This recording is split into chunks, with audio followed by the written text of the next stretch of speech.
So we've seen lots of drama at the local government level in the past few weeks in particular. Now, it didn't happen today, but minority parties in Johannesburg were hoping that they would bring a motion of no confidence against DA Mayor Mpho Phalatse. They say now it's going to definitely happen sometime this month. The coalition running the city says there are attempts to bribe councillors. So there's some really serious problems here in Johannesburg. Then in the Eastern Cape, a no-confidence vote in the ANC mayor in Nelson Mandela Bay, the metropole there, that was due today, but it's yet to happen. Eugene Johnson remains in place for now. And as with Joburg, there's much at play in the coalition-run council. I'm joined now by political analyst in Ongama Mtimka. Ongama, thank you so much for joining us. You know, this DA-headed coalition, it's been waiting in the wings in Ongama for quite a while. We've been hearing that it's going to happen, but it's not actually happening. There's court action, there's appeals, there's challenges. What is your reading on what's going on in the council and on today's developments? Sure. So good evening to you, Sally, and your viewers. So what's happening with the coalitions is that because the margins are too narrow to secure a coalition, and the ANC and the DA in many of these councils needs a number of seats in order to go over the threshold to have a co-rating meeting in the first instance, and then be able to carry a motion in the other. It's created a situation of huge uncertainty, in terms of which every minute that passes by, whatever arrangement you may have with any of these single party, single seat or two seat political parties, is always a moving target and always a function of who's got the sweetest deal at a given time. That makes it possible a little challenging to sustain agreements over a long enough period to move from deciding to actually topple a coalition to actually executing it.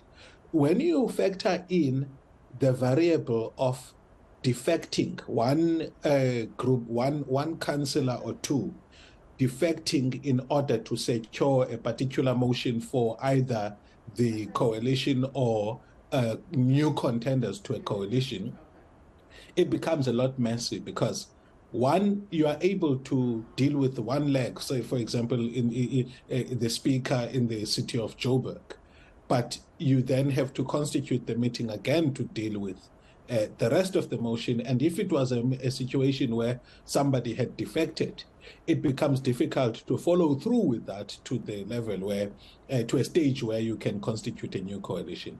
And lastly, the horse trading that's taking place and the strategic maneuvers where you find that political parties want to secure certain seats in the emerging coalition does also play a role. What's interesting for me to note is that in Nelson Mandela Bay, it seems that the Democratic Alliance's approach to forming coalitions this time is different from the power-centric approach that was adopted from 2016, in terms of which the party played hard to get too much.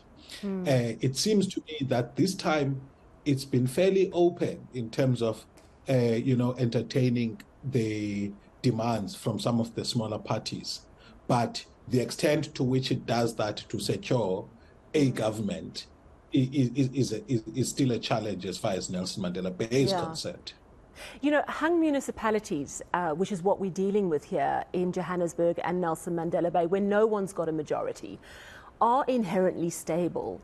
Are you seeing any signs that at local government there's a maturing and an understanding that something has to start working? Otherwise, we're heading for even more disaster. Two things there. So, you see, dominant party arrangements that characterize the local government space since the transitional local councils in the, I think, 96, 97, if my memory serves me well, and then when the current structure of municipalities was set in 2000 have been fairly easy to handle because you've got a simpler decision-making process up until the dominant party starts fighting among each other, and then there are problems. And then you've got coalitions. Coalitions, by design, are very difficult to manage, especially as far as decision-making processes. So they are bound to be like this.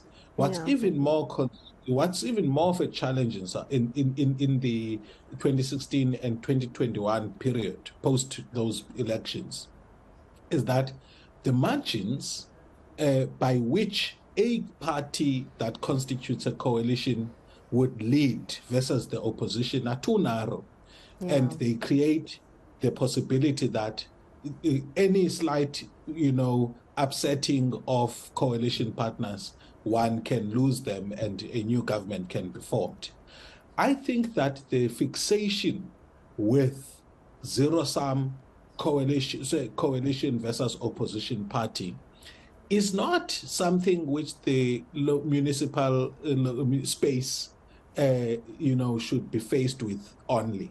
There is another alternative where a government can be constituted by all parties represented in council. And I think that the Act does allow for that at a local government level, because anyway, executive powers are vested in the municipal council, unlike in provincial and national government, where you find that there's separation between executive powers that are in cabinet versus the legislative powers that are at legislature or National Assembly.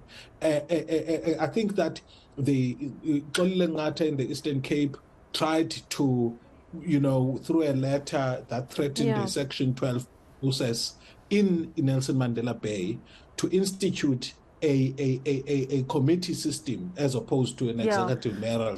I mean, I think, sorry to jump in, but I think it's good that those sorts of alternatives are being discussed, because the final question I have for you is, to what extent could this be a bit of a foreshadowing of what might happen in 2024? Because if the ANC slips below 50, we're going to be looking at this sort of scenario surely at a national level potentially.